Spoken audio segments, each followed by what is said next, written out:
Hello students. तो आज के वीडियो लेक्चर में हम डिस्कस करने वाले हैं डिप्लोमा फर्स्ट सेमेस्टर का सिलेबस अप्लाइड केमिस्ट्री। तो पॉलीटेक्निक डिप्लोमा फर्स्ट ईयर में जो केमिस्ट्री का सिलेबस है उसके अंदर आपके 6 चैप्टर्स हैं। जैसा कि आप स्क्रीन पर देख पा रहे हो, first chapter atomic structure, periodic table, chemical bonding.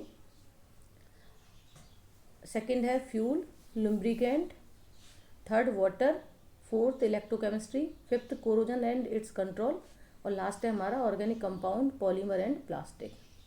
तो इन सारे चैप्टर्स में कौन सा चैप्टर इम्पोर्टेंट है और किस चैप्टर से कौन से कंटेंट हैं जो आपके एग्जाम में हर साल आते हैं, तो मैं इसे सिलेबस को डिटेल में डिस्कस करती हूँ।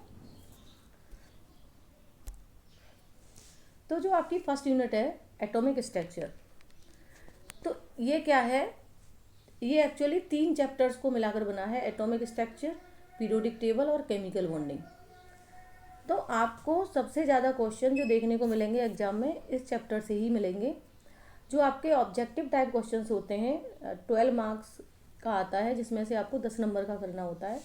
तो जो एक एक नंबर के जो 10 क्वेश्चंस होते हैं, लगभग उसमें से 5 क्वेश्चन इसी यूनिट में से आते हैं। तो ये सबसे ज़्यादा इम्पोर्टेंट आपका चैप्टर है। तो एटॉमिक स्ट्रक्चर, जैसे सिंपल एटॉमिक स्ट्रक्चर के अंदर एटम के अंदर क्या होता है? इलेक्ट्रॉन होता है, प्रोटॉन होता है, न्यूट्रॉन होता है। कुछ स्थायी होते हैं इलेक्ट्रॉन, प्रोटॉन, न्यूट्रॉन। कुछ अस्थायी इसके अंदर तत्व भी होते हैं, जैसे कि सिंपल पॉजिट्रॉन है आपका। तो ये चीज़ें ऑब्जेक्टिव क्वेश्चंस में आती हैं। इसके बाद इसमें जो सबसे ज़्यादा इंपॉर्टेंट है, आप देख पा रहे हो 1.2 में नील्स बोर का एटॉमिक मॉडल। इससे पहले रदरफोर्ड का भी है, उससे पहले है आपका रदरफोर्ड से पहले एक दो एटॉमिक मॉडल और हैं, जिसमें सबसे ज़्यादा जो इंपॉर्टेंट है जो आपके सिलेबस में नील्स बोर वाला एटॉमिक मॉडल आपको पढ़ना है। इसके पॉस्टुलेट आपको आने चाहिए। ये लॉन्ग क्वेश्चन में भी आता है, 5 नंबर में भी आपका बहुत आराम से आता है। नेक्स्ट है एटॉमिक नंबर और एटॉमिक मास। तो जो आपका एटॉमिक नंबर है और एटॉमिक मास है, किसी भी एलिमेंट का आपके सिलेबस में 1 से लेकर 30 एटॉमिक नंबर वाले एलिमेंट, हाइड्रोजन से लेकर जिंक तक आपके सिलेबस में है। ठीक है, तो आपको एटॉमिक नंबर याद करने, हाइड्रोजन से लेकर जिंक तक। और एटॉमिक नंबर और एटॉमिक मास दोनों में क्या अंतर है? जैसे कि प्रोटॉन को मिला, प्रोटॉन जितने नंबर ऑफ प्रोटॉन होते हैं उतने ही किसी भी एटम के अंदर या एलिमेंट के अंदर इलेक्ट्रॉन होते हैं और उतने ही प्रोटॉन होते हैं। और जो प्रोटॉन की संख्या होती है उसको हम कहते हैं एटॉमिक नंबर। और प्रोटॉन और न्यूट्रॉन को मिलाकर बनता है एटॉमिक मास नंबर, इसे मोलर मास भी कहते हैं। तो एटॉमिक नंबर क्या है? प्रोटॉन की संख्या। और एटॉमिक मास क्या है? Proton plus neutron. ठीक है, आइसोटोप और आइसोबार, ये बहुत इंपॉर्टेंट है आपका। ये आपका 2.5 नंबर में पूछ लेते हैं, मार्क्स में आता है कि आइसोटोप और आइसोबार। तो सिंपल है, समस्थानिक और संभारिक जिसे कहते हैं, इन दोनों का डिफरेंस आपको पता होना चाहिए और दोनों होते क्या हैं। तो दोनों लगभग समान है कि जिनके एटॉमिक नंबर सेम और एटॉमिक मास डिफरेंट। तो वो एक तरीके से हमारे समस्थानिक और संभारिक को आपको डिटेल में पढ़ना है और मैं आगे क्लास में बताऊंगी। नेक्स्ट आपको ऑर्बिट और ऑर्बिटल। सिंपल डेफिनेशन, ऑर्बिट क्या है? जिसमें इलेक्ट्रॉन घूमता है, ऑर्बिट हो गई। ऑर्बिटल, ऑर्बिटल जिसके अंदर इलेक्ट्रॉन हमें मिलता है। जैसे पी है हमारा ऑर्बिटल, तो पी के अंदर कितने ऑर्बिटल होते हैं? 3। और एक ऑर्बिटल में कितने इलेक्ट्रॉन रह सकते हैं? मैक्सिमम 2। ठीक है ना?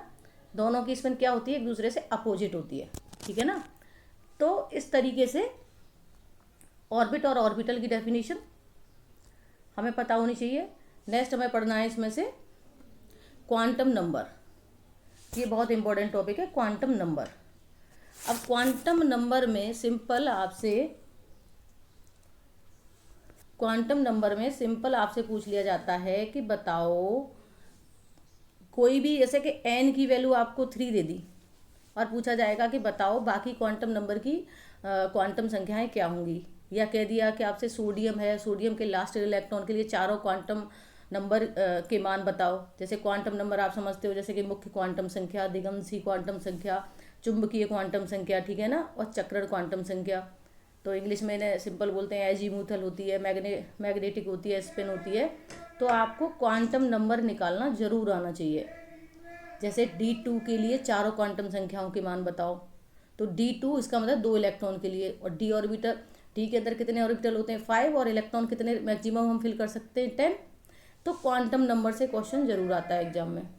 नेक्स्ट है हमारा aufbau principle, Pauli exclusion and Hund's rule and electronic configuration. तो आपको 1 से लेकर, अभी मैंने बताया था 1 से लेकर 30 तक जितने भी एलिमेंट हैं उनका इलेक्ट्रॉनिक कॉन्फ़िगरेशन भी आना चाहिए और इलेक्ट्रॉनिक नंबर भी आपको पता होना चाहिए। उसी के बिहाफ पर जो इलेक्ट्रॉनिक कॉन्फ़िगरेशन हम करते हैं वो एनर्जी के बढ़ते हुए क्रम में करते हैं, aufbau प्रिंसिपल को हमें पढ़ना होगा। नेक्स्ट आपको पाउली एक्सक्लूजन में पाउली ने कहा था कि एक ऑर्बिटल के अंदर 2 से ज़्यादा इलेक्ट्रॉन नहीं रह सकते, ठीक है ना। एक ऑर्बिटल के अंदर कितने इलेक्ट्रॉन, 2 से ज़्यादा इलेक्ट्रॉन नहीं रह सकते। तो पाउली का आपको प्रिंसिपल पढ़ना है और एक पढ़ना है हुंड का। हुंड ने सिंपल कहा था, हुंड ने क्या कहा था, हुंड ने कहा था कि उनने कहा था सिंपल कि किसी भी ऑर्बिटल में 1 से ज़्यादा इलेक्ट्रॉन नहीं रह सकते, ठीक है ना। अब जैसे कि ये ऑर्बिटल है हमारा, जब भी हम इलेक्ट्रॉन की फिलिंग करेंगे तो पहले एक एक इलेक्ट्रॉन फिल होगा, उसके बाद हमारी पेयरिंग शुरू होगी। तो हुन्स के रूल को भी हमें पढ़ना होगा। तो ये 3 प्रिंसिपल है। aufbau कहता है कि एनर्जी के बढ़ते हुए क्रम में इलेक्ट्रॉन की फिलिंग होती है। जैसे पहले 1s में जाएगा, फिर 2p में जाएगा, फिर 3s में जाएगा, ठीक है ना। उसके बाद पाउली ने कहा कि एक ऑर्बिटल के अंदर 2 से ज़्यादा इलेक्ट्रॉन नहीं रह सकते। नेक्स्ट हुंड ने कहा कि एक ऑर्बिटल में पहले एक इलेक्ट्रॉन जाएगा, उसके बाद जब सब 3 ऑर्बिटल में, जैसे पी, सपोज हम पी की बात करते हैं तो पहले एक एक इलेक्ट्रॉन की फिलिंग होगी, उसके बाद हम पेयरिंग शुरू करेंगे, ठीक है। तो ये तीनों ही रूल आपके लिए वेरी वेरी मोस्ट इंपॉर्टेंट है एग्जाम के पॉइंट ऑफ व्यू से। नेक्स्ट आपको मॉडर्न पीरियोडिक टेबल लॉ पढ़ना है। मेन स्टार्टिंग जो की थी मॉडर्न पीरियोडिक टेबल जो थी वो मॉजले ने दी थी। ऐसा नहीं है कि पूरा कंट्रीब्यूशन मॉडर्न पीरियोडिक टेबल का मॉजले को जाता है। मॉजले से पहले मेंडलीफ ने भी काम किया था। मेंडलीफ ने पीरियोडिक टेबल को अरेंज किया था, उसी को मॉडिफाई किया था मॉजले ने, और कुछ एलिमेंट्स को डिस्कवर करके उसकी जो कमियां थी, ड्रॉबैक्स थे, उनको इसने सही किया था, ठीक है। तो मॉडर्न पीरियोडिक टेबल आपको पढ़नी है। नेक्स्ट आपको पढ़ना है मॉडर्न पीरियोडिक टेबल में क्लासिफिकेशन में हमारे चार एक तरीके से देखा जाए तो SPDF, जो मॉडर्न पीरियोडिक टेबल है उसे 4 ब्लॉक में डिवाइड किया गया है, S, P, D और F। तो SPDF क्या होता है कि कोई भी एलिमेंट आप ले लीजिए, उसका जब हम इलेक्ट्रॉनिक कॉन्फ़िगरेशन करते हैं, जब आप 1 से 30 तक कर लोगे तो जो लास्ट इलेक्ट्रॉन जिस ऑर्बिटल के अंदर जाएगा वो उसी ब्लॉक का एलिमेंट होगा। जैसे सोडियम का इलेक्ट्रॉनिक कॉन्फ़िगरेशन करते हैं तो लास्ट इलेक्ट्रॉन किस में जाता है, S में जाता है। इट मीन्स वो किस ब्लॉक का एलिमेंट है, S का। अगर हम नाइट्रोजन की बात करें तो लास्ट इलेक्ट्रॉन P ब्लॉक में जाता है, P ऑर्बिटल में जाता है, तो वो P ब्लॉक का एलिमेंट है। तो आपको SPDF पीरियोडिक टेबल में आपको क्या पढ़ना है, पीरियोडिक टेबल में आपको मॉडर्न पीरियोडिक टेबल पढ़नी है, प्लस SPDF ब्लॉक की कैरेक्टरिस्टिक्स, गुण भी पढ़ने हैं। लास्ट आपको जो इम्पोर्टेंट चीज़ है, जैसे कि इसमें है आपका हाइब्रिडाइजेशन आपको पढ़ना है। हाइब्रिडाइजेशन में जो क्वेश्चन हमेशा से पूछा जाता है और आता रहा है एग्जाम में, CH4, NH3 और H2O, तीनों के अंदर जो हाइब्रिडाइजेशन होता है वो होता है sp3। लेकिन इसका जो बॉन्ड एंगल है, CH4 का 109 होता है, अमोनिया का होता है 107 और वाटर का होता है 104। तो ये होता है हमारा bond pair repulsion, bond pair lone pair, और लोन पेयर की वजह से बॉन्ड एंगल जो है घटता है। तो ठीक क्यों घटता है, क्या इसका शेप होता है, ये आपको इन तीनों के हाइब्रिडाइजेशन को डिटेल में पढ़ना है। BSc-PR थ्योरी के पॉस्टुलेट भी आपको पढ़ने हैं। MOT हो जाए तो ठीक है, MOT से ज़्यादा इंपॉर्टेंट है हाइब्रिडाइजेशन, ठीक है। एक आपको सिग्मा पाई बॉन्ड, जो आपकी केमिकल बॉन्डिंग होगी उसमें सिग्मा पाई बॉन्ड, मतलब एक तो केमिकल बॉन्डिंग है, शेयरिंग से इलेक्ट्रॉन कैसे बनता है, और एक आयनिक बॉन्ड, कोवलेंट बॉन्ड और आयनिक बॉन्ड कैसे बनता है। जैसे कोवलेंट बॉन्ड बनता है शेयरिंग से, और आयनिक बॉन्ड बनता है इलेक्ट्रॉन के प्रॉपर ट्रांसफर होने से। इलेक्ट्रॉन के एक जगह से दूसरी जगह पूरी तरह से स्थानांतरण से जो बंध बनता है उसे कहते हैं आयनिक बंध, आयनिक आबंध या केमिकल बॉन्ड, ठीक है। जैसे NaCl इसका सिंपल एग्जांपल है, Na+ और Cl नेगेटिव। ऐसे ही आपका जो कोवलेंट बॉन्ड है, जिसे बोलते हैं सहसंयोजक बंध, वो हाइड्रोजन गैस के बीच में बनेगा, H और H के बीच में, तो वो बनेगा हमारा शेयरिंग से। तो आपको आयनिक बंध और सहसंयोजक बंध, ये दोनों बंध का डिफरेंस और दोनों के एग्जाम्पल्स पढ़ने हैं। नेक्स्ट इसमें लास्ट चीज़ है स्टेट ऑफ द मैटर। इन बंध के आधार पर हमारे जो हैं, जो जितने भी मैटर्स हैं ना, जो इलेक्ट्रोस्टैटिक फोर्स है, जो बॉन्डिंग है, उसके बिहाफ पर ये सॉलिड लिक्विड गैस, इनको 3 पार्ट में डिवाइड किया गया है। ठीक, तो आपको ये जो यूनिट है आपकी पूरी, ये आपको कम से कम 10 मार्क्स देकर जाएगी। सबसे ज़्यादा मोस्ट इम्पोर्टेंट यूनिट है ये आपकी। तो आपको इसमें सिंपल पढ़ना है, एटॉमिक स्ट्रक्चर की डिस्कवरी किसने की, एटॉमिक नंबर क्या है, एटॉमिक मास क्या है, ऑर्बिट ऑर्बिटल की डेफिनेशन क्या है, पीरियोडिक टेबल में SPDF ब्लॉक क्या है, 1 से लेकर 30 तक एलिमेंट्स के एटॉमिक नंबर याद होने चाहिए, एलिमेंट्स के नाम पता होने चाहिए और इलेक्ट्रॉनिक विन्यास आपको पता होना चाहिए। ठीक, उसके बाद आपको हाइब्रिडाइजेशन में CH4 NH3 और H2O के बारे में पढ़ना है। सिग्मा और पाई बॉन्ड जो होता है, अगर डबल बॉन्ड है उसके अंदर कितनी सिग्मा है कितने पाई है, ट्रिपल है तो कितने सिग्मा है और कितने पाई है, ये चीज़ आपको इसमें पढ़नी है। ठीक, अब नेक्स्ट डिस्कस करते हैं यूनिट चैप्टर 2। चैप्टर 2 में है आपका फ्यूल एंड लुब्रिकेंट। तो आप फ्यूल जानते हो, ईंधन। ईंधन हमें 3 फॉर्म में मिलता है, सॉलिड, लिक्विड और गैस। तो अभी जैसे आपने पढ़ा था कि बॉन्डिंग के बिहाफ पर कहो या स्टेट के आधार पर जो है हमारा जो फ्यूल होता है वो 3 तरीके का होता है। जैसे आपने देखा होगा, सिंपल वुड होता है, कोल होता है, सॉलिड फॉर्म है, गैस फॉर्म होती है घर में जो LPG आप यूज करते हो, रसोई गैस। ठीक, वैसे ही आपका लिक्विड फ्यूल होता है जैसे डीजल और पेट्रोल। तो आपको फ्यूल का क्लासिफिकेशन बहुत आसान है, बड़े आराम से आप इसे कर सकते हो। और उसके गुड फ्यूल के क्या करेक्टरिस्टिक्स होंगे, तो कौन सा फ्यूल आप अच्छा होता है। जैसे आप जानते हो कि वो फ्यूल जो हमें हाई कैलोरीफिक वैल्यू दे, ऐसा फ्यूल जिससे हमें एनर्जी हीट ज़्यादा प्रोड्यूस करे, वही तो अच्छा फ्यूल है।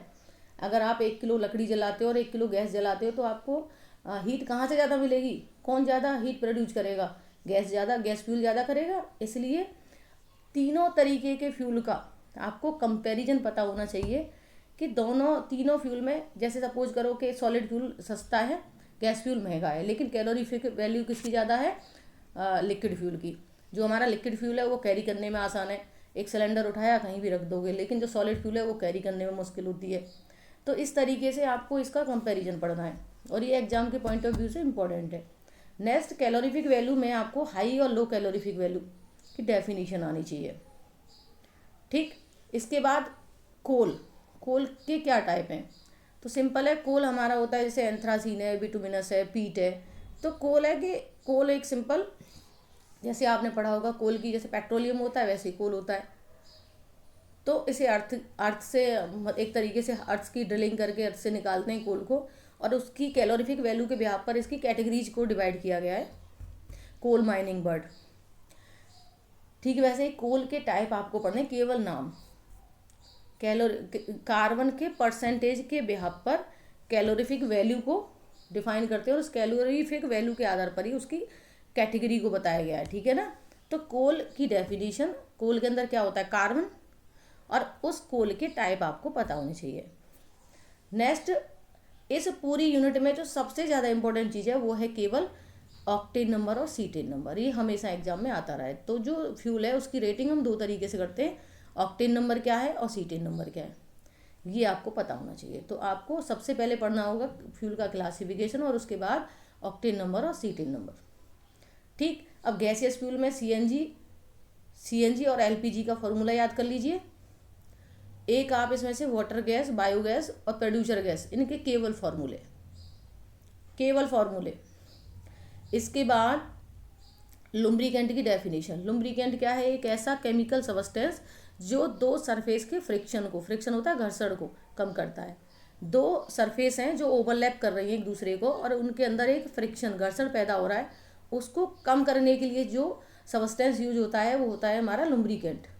जैसे ग्रीस, आपने नाम सुना होगा ग्रीस। ठीक है, जैसे हमने इन्हें ग्रेफाइड बता रखा है लास्ट वीडियोज में कि ग्रेफाइड को पाउडर फॉर्म में हम उसे चेंज करके पाउडर फॉर्म में जब ग्रेफाइट होता है तो उसको जो चैनल गेट होते हैं उनके बीच में लगा देते हैं या मशीनरी के पार्ट्स के बीच में लगा देते हैं, जिससे मशीनरी जब ओवरलैप करे तो उसके अंदर फ्रिक्शन ना हो। तो लुब्रिकेंट क्या है? लुब्रिकेंट एक ऐसा रासायनिक पदार्थ होता है जो किसी भी सरफेस के फ्रिक्शन को कम करता है। तो आपको लुब्रिकेंट की डेफिनेशन आनी चाहिए और लुब्रिकेंट का यूज कहाँ पर करते हैं, फंक्शंस क्या हैं, कार्य क्या है लुब्रिकेंट का। ठीक है, तो बहुत आसान है, कुछ नहीं है लुब्रिकेंट वाले में, मात्र 1 या 2 पेज का है, लेकिन आता है एग्जाम में तो लॉन्ग क्वेश्चन में भी आता है। ठीक है, तो octane number, cetane number, lubricant की डेफिनेशन और फ्यूल का क्लासिफिकेशन, ये 3 चीज़ें आपके लिए इंपॉर्टेंट हो गई। इसके बाद सिंथेटिक लुब्रिकेंट का एक आध एग्जाम्पल आप देख लीजिएगा। तो ये सेकंड यूनिट में हो गए आपके 4-5 टॉपिक। इसमें आपको वाटर वाली यूनिट, थर्ड यूनिट की बात करते हैं, वाटर। तो वाटर में जैसे एक सिंपल दे रखा है ऊपर, देखने में बड़ा टफ लग रहा होगा कि पाई चार्ट बनाइए। पाई चार्ट क्या है कि जैसे पानी का जो एक तरीके से पानी के रिसोर्सेज क्या है, पानी हमें कहाँ से मिल रहा है। जैसे 97% वाटर ओशियन के अंदर होता है, कुछ रिवर के अंदर है, कुछ हमारा पॉन्ड्स के अंदर है, कुछ वाटर हमारा अंडरग्राउंड है। तो उसको एक पाई चार्ट के थ्रू आपको बनाकर दिखाना है, बहुत आसान है, मैं आपको बताऊंगी आगे वीडियो लेक्चर में। तो एक तो पाई चार्ट आपको बनाना है। एक इसमें जो सबसे ज़्यादा इंपॉर्टेंट है, हार्डनेस ऑफ द वाटर, जल की कठोरता। और जल की कठोरता 2 तरह की होती है, स्थायी और अस्थायी, टेम्परेरी और परमानेंट। तो सिंपल ये वाला आपके एक्सपेरिमेंट प्रैक्टिकल में भी आता है, और 2 हैं आपके प्रैक्टिकल में, एल्किलिनिटी और जल की कठोरता, हार्डनेस ऑफ द वाटर। तो एक तो आपको इसकी यूनिट पता होनी चाहिए। 1 नंबर के जो क्वेश्चन आते हैं उसमें सिंपल पूछ लेता है कि हार्डनेस की यूनिट कौन सी है। तो एक होती है ppm और mg पर लीटर, ये 2 ही यूनिट आपकी जरूरी है। तो ppm की फुल फॉर्म ही आती है, कई बार एग्जाम में ppm की फुल फॉर्म बताओ तो पार्ट्स पर मिलियन। ऐसे ही mg पर लीटर, मिलीग्राम पर लीटर, 2 इसकी यूनिट है और दोनों ही एक दूसरे के बराबर है, इक्विवेलेंट है। ठीक है ना, कोई बड़ी छोटी नहीं है, दोनों इक्वल है, दोनों का रिलेशन भी आता है। वैसे क्लार्क और फ्रेंच भी हैं इसकी यूनिट, पर जो इम्पोर्टेंट है वो है ppm और mg पर लीटर। एक आपको जो हार्डनेस ऑफ वाटर है ना, इसके डिसएडवांटेज। तो हार्डनेस ऑफ वाटर क्या है? जल की कठोरता, ऐसा पानी जो साबुन के साथ झाग दे वो सॉफ्ट होता है, ठीक है, और जो झाग ना दे वो हार्ड होता है, कठोर होता है। तो एक तो आपको हार्ड वाटर और सॉफ्ट वाटर का डिफरेंस पता होना चाहिए। जो झाग दे रहा है वो कैसा है? सॉफ्ट, और जो नहीं दे रहा वो कैसा है? हार्ड। और ऐसा हो क्यों रहा है? कैल्शियम और मैग्नीशियम आयन की वजह से। ठीक है, और कैल्शियम और मैग्नीशियम आयन की वजह से ऐसा हो रहा है। तो इसको रिमूव करने के लिए 2 मेथड हैं आपके सिलेबस में। एक है परम्यूटेड प्रोसेस, देखिए नीचे, परम्यूटेड जो प्रोसेस है इसको हम जियोलाइट प्रोसेस भी कहते हैं। तो जियोलाइट प्रोसेस के थ्रू, ये काफ़ी पुराना मेथड है कि जियोलाइट प्रोसेस के थ्रू कैल्शियम और मैग्नीशियम आयन का रिमूवल, उनको हम कैसे दूर कर सकते हैं। एक मेथड आपका ये है सिलेबस में, और एक दूसरा है आयन एक्सचेंज मेथड। ठीक है, आयन एक्सचेंज मेथड में सिंपल हाइड्रोजन और ऑक्सीजन दोनों को न्यूट्रलाइज करना है। तो आयन एक्सचेंज मेथड आपको, ये 2 मेथड आपको इसमें पढ़ने हैं। नेक्स्ट आपको इसमें जो पढ़ना है, वाटर की एक तरीके से पीएच वैल्यू। पीएच वैल्यू होती है कि पीएच वैल्यू क्या बताती है? एसिडिक और बेसिक नेचर को बताती है। एक पीएच वैल्यू होती है 0 to 14, इसका एक स्केल होता है 0 से लेकर 14 तक, जिससे 7 पर ये होता है न्यूट्रल, उदासीन। अगर हम 7 से 14 की बात करते हैं तो इसका जो पीएच वैल्यू होगा वो कैसा होगा? बेसिक। और अगर हम 7 से पहले बात करते हैं, 0 to 7 होता है हमारा एसिडिक नेचर। तो हम पीएच वैल्यू के थ्रू, पीएच मीटर क्या है? एक ऐसा मीटर जो हमें क्या बताए? हाइड्रोजन लॉगरिथम को बताए या एसिडिक और बेसिक नेचर को बताए। ठीक है, तो पीएच बराबर लिखा, एक फॉर्मूला भी है, पीएच बराबर -log H+ आयन, ये भी है। और आप ये भी बता सकते हो कि एसिडिक और बेसिक नेचर को फाइंड आउट करने के लिए हम पीएच वैल्यू हमें पता होनी चाहिए, तो हम एसिडिक बेसिक नेचर को बता सकते हैं। ठीक, एक आपको ये पढ़ना है इसमें, केवल पीएच वैल्यू की डेफिनेशन और इसका स्केल आपको पता होना चाहिए 0 से लेकर 14 तक। नेक्स्ट आपका जो है इसमें एक मेथड है EDTA मेथड। EDTA बहुत इंपॉर्टेंट है। EDTA का स्ट्रक्चर हमें पता होना चाहिए, और इसका फुल फॉर्म कई बार एग्जाम में पूछा गया है कि EDTA की फुल फॉर्म बताओ। तो इथाइलिन डाइअमीन टेट्रा एसिटिक एसिड, ये प्रैक्टिकल में एग्जामिनर भी पूछ लेता है वाइवा में कि बताओ EDTA की फुल फॉर्म क्या है। तो आपको EDTA की फुल फॉर्म पता होनी चाहिए। EDTA का स्ट्रक्चर पता होना चाहिए। और EDTA का जो मेथड है, एक्सपेरिमेंट अगर आपने किया होगा तो एक्सपेरिमेंट में ये पूरा अच्छे से बता रखा है कि EDTA किस तरीके से वाटर की इम्प्योरिटी को रिमूव करता है, दूर करता है। ठीक है, अब इस पूरे चैप्टर में आपको क्या पढ़ना है, एक तो हार्डनेस, एक आपको पाई चार्ट वाटर का बनाना है, एक आपको इसमें क्या करना है, pH मीटर की डेफिनेशन, परम्यूटेड मेथड या जियोलाइट मेथड और आयन एक्सचेंज मेथड। नेक्स्ट आपको इसमें पढ़ना है BOD और COD की फुल फॉर्म आपको पता होनी चाहिए, बायोलॉजिकल ऑक्सीजन डिमांड और केमिकल ऑक्सीजन डिमांड। ठीक है ना, तो जितने भी ऑर्गेनिज्म है वाटर के अंदर, उनके लिए वाटर के अंदर कितनी ऑक्सीजन होनी चाहिए। ठीक है ना, तो बायोलॉजिकल ऑक्सीजन डिमांड और केमिकल ऑक्सीजन डिमांड की फुल फॉर्म और दोनों का डिफरेंस, ये आपको पढ़ना है। ठीक है, और जो वेस्ट वाटर ट्रीटमेंट है, आता तो कम ही है पर ये आसान है थोड़ा सा, कि जो वेस्ट वाटर है हम उसका ट्रीटमेंट कैसे कर सकते हैं, जैसे लैंड फिलिंग के थ्रू कर सकते हैं। ठीक है ना, तो एक इसको डिकम्पोज करने का एक मेथड, थोड़ा सा 4-5 छोटे छोटे से पॉइंट्स हैं जिसे हम वीडियो में डिस्कस करेंगे, ये आपको थोड़ा सा पता होना चाहिए। तो ये है हमारी वाटर वाली 3rd यूनिट की बात। Next unit 4, electrochemistry. इलेक्ट्रोकेमिस्ट्री जो है, इसमें सबसे कम मार्क्स का आता है आपका। इलेक्ट्रोकेमिस्ट्री में सिंपल हमें पता होना चाहिए रेडॉक्स रिएक्शन क्या होती है, जिनके अंदर ऑक्सीडेशन और रिडक्शन, ऑक्सीडेशन और रिडक्शन में दोनों प्रोसेस जिसके अंदर होती है, इलेक्ट्रॉन का देना भी और लेना भी, वो रिएक्शन होती है ऑक्सीडेशन। एक तरफ ऑक्सीडेशन होता है, ऑक्सीकरण, और दूसरी तरफ क्या होता है, अपचयन। दोनों ही काम जिसके अंदर होते हैं वो हमारी क्या होती है, ऑक्सीकारक, मतलब एक तरीके से रिडॉक्स रिएक्शन। तो दोनों की आपको डेफिनेशन पता होनी चाहिए विद एग्जाम्पल। नेक्स्ट आपको जो इसमें पढ़ना है, नस्ट इक्वेशन। नस्ट इक्वेशन का केमिकल इक्वेशन आपको जरूर पता होना चाहिए, और एक गैल्वेनिक सेल कैसे काम करती है। ठीक है ना, गैल्वेनिक सेल में इलेक्ट्रोड कौन सा है, ठीक, इलेक्ट्रोड कैसे काम कर देगा, कहाँ पे ऑक्सीडेशन होगा, कहाँ पे रिडक्शन होगा। तो ये है हमारी इलेक्ट्रोकेमिस्ट्री वाली यूनिट। तो इससे ज़्यादा नहीं आता, 2 से 3 नंबर का, ज़्यादा से ज़्यादा 4 नंबर का, ज़्यादा कभी नहीं आया। तो मैं केवल 2 चीज़ पढ़ लेना, रेडॉक्स रिएक्शन की डेफिनेशन और नस्ट इक्वेशन, थोड़ा सा गैल्वेनिक सेल के बारे में। नेक्स्ट है corrosion and its control. Corrosion क्या है, कोरोजन होता है कि क्षय होना, जैसे कि आयरन, रस्टिंग ऑफ आयरन। तो कोरोजन क्या है कि किसी भी मेटल पर अनडिजायरेबल चेंज, अनावश्यक परिवर्तन, किसी भी मेटल पर अनावश्यक अगर कोई चेंज होता है तो उसे हम कहते हैं कोरोजन, जैसे रस्टिंग ऑफ आयरन। तो आपको कोरोजन की डेफिनेशन पता होनी चाहिए और इसकी रेमेडी या प्रिवेंशन, हम इससे कंट्रोल कैसे कर सकते हैं। तो इसकी 2 थ्योरी आप देख पा रहे हो, ड्राई और वेट। तो ड्राई कंडीशन में कि जैसे सपोज आपने कोई खुले में चीज़ रख दी और ऑक्सीजन का अटैक होने से, कौन रेस्पॉन्सिबल है ड्राई कोरोजन के लिए, ऑक्सीजन गैस। जितनी भी गैसेज है इन्वायरमेंट के अंदर, लोहे पर जो जंग लगती है वो किसकी वजह से लगती है, ड्राई कोरोजन ही तो है। तो ड्राई कोरोजन क्या होता है, वेट कोरोजन होता है कि कोई भी चीज़ आपने पानी के अंदर डाल दी, वेट कोरोजन हो गया। जैसे बैटरी के अंदर इलेक्ट्रोड गल जाते हैं हमारे।